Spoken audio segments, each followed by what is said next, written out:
It had been abandoned for decades, sitting at the edge of the moor like a scar on the landscape. Locals whispered about the house at Crow's End, claiming anyone who entered never came out the same, if they came out at all. Ellie, a young journalist with a thirst for the uncanny, laughed off the stories. "Ghosts don't exist," she muttered, as she pushed open the creaking gate one foggy evening. Her camera swung around her neck, catching every shadow, every twisted branch. The front door protested with a long, groaning wail as she entered. Dust motes danced in the dim light, and the smell of rot was overpowering. She flicked on her torch, and the beam caught something. A portrait, cracked and faded, of a family with hollow eyes that seemed to follow her every move. Suddenly, the temperature dropped. Her breath came out in white clouds. A whisper, soft but insistent, echoed through the empty hall. "Go, before it's too late." Ellie spun around, heart hammering, but saw nothing. She forced herself forward, drawn to the staircase that led to the upper floors. Each step groaned under her weight, like a warning. At the top, a long corridor stretched into darkness. One room at the end was different, the door slightly ajar, a flicker of candlelight within. She approached. The air grew thick, almost solid, pressing against her chest. The moment she stepped inside, the candle blew out, plunging her into darkness. And then she saw them, shadows, writhing on the walls, moving independently, whispering her name. Her camera flashed instinctively, capturing the shapes. But the display showed nothing, only her own terrified reflection. A cold hand clamped over her mouth from behind.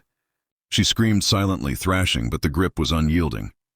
The next morning, locals saw the gate swing open on its own. The house was silent again, as if nothing had happened. But Ellie's camera lay on the floor outside the front door, still recording. And in the footage, a pale face stared back, eyes black as coal, lips mouthing a warning she never got to say. From that day, no one dared go near Crow's End. And if you listen carefully on foggy nights, you can hear a soft whisper drifting across the moor. "Don't come in, or you'll never leave." Weeks had passed since Ellie disappeared. The village still whispered about her, though none dared search for her inside Crow's End. But curiosity, or perhaps obsession, has a way of drawing people back to forbidden places. Tom, Ellie's colleague and fellow journalist, refused to believe she was gone forever. Determined to uncover the truth, he packed his recorder torch and her abandoned camera and set off towards the house one misty evening. The moor was silent, unnervingly so, as if it held its breath.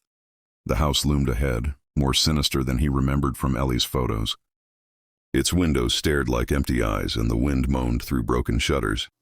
Tom stepped inside. Dust coated every surface, and the smell of decay was suffocating. He followed Ellie's last known path, up the groaning staircase, down the long corridor. Every step echoed like a warning. At the end of the hall, the same room beckoned, the door slightly ajar. Tom pushed it open. Inside, the walls seemed to pulse in the dim torchlight.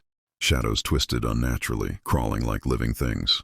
He fumbled for the camera, hoping for proof, but as he raised it, the shadows froze, then slowly turned towards him. A whisper slithered through the room. "You shouldn't be here." Before he could react, the temperature plummeted. Frost formed on the walls and breath clouds filled the air. The shadows coalesced into a tall, hunched figure, its face hidden beneath a dark hood. It stepped closer, and Tom's recorder crackled with dozens of overlapping voices, screaming and pleading at once. He tried to run, but the door slammed shut on its own. Panic clawed at his chest as the shadows surged forward. In a split second, he understood the terrible truth. Crow's End didn't just house spirits, it trapped them. Each soul it claimed became part of the house, feeding its hunger for fear. Tom screamed, and the camera slipped from his hands, landing on the floor. Its lens captured the last thing he saw. Dozens of hollow-eyed faces pressed against the walls, mouths moving in silent terror. Then everything went black. The next morning, villagers noticed the gate had swung open again. Nothing else seemed amiss, until someone noticed the camera lying in the mud. They brought it to the local police station, and when played back, the footage revealed something impossible. Shadows moving independently, whispering names, and a new face, eyes wide with terror, slowly pressed against the lens. No one ever found Tom, and so the house waited, patient and hungry, its walls whispering, promises of curiosity and doom to anyone foolish enough to listen. Months had passed since Tom vanished. The villagers spoke of the house only in whispers now, its presence looming over the moor like a dark memory. Yet curiosity never dies. This time it was James, a paranormal investigator, with gadgets and bravado, who crossed the moor under a thick veil of fog, determined to uncover the truth. The house looked different up close. Its windows were shattered like jagged teeth, and the walls seemed to breathe, expanding and contracting subtly. James stepped inside, flashlight cutting through the oppressive darkness.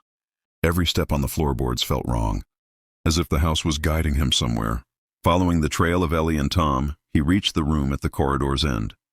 The air was freezing, a sharp, unnatural cold that made his teeth chatter. On the floor lay the camera, the same one that had recorded Tom's last moments. James picked it up, but before he could inspect it, the shadows returned. They swirled violently, merging into a colossal figure, taller than any human, with dozens of faces contorted in silent screams covering its body. It moved with a horrifying intelligence, circling James, whispering hundreds of names at once, including Ellie's, Tom's, and now his. James ran, but the walls themselves shifted, narrowing the corridor. He stumbled into the old staircase, but it stretched endlessly upward, twisting unnaturally. The house was no longer a building. It was a living trap, reshaping itself to feed on fear. At last he reached the attic, a room he had never expected. There he saw it, the heart of Crow's End, a black, pulsating mass of shadows, alive with the faces of every lost soul.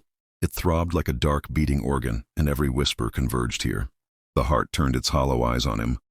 James froze. The whispers became screams, voices screaming in perfect unison. "You belong to us. Now." He raised the camera, pointing it at the mass.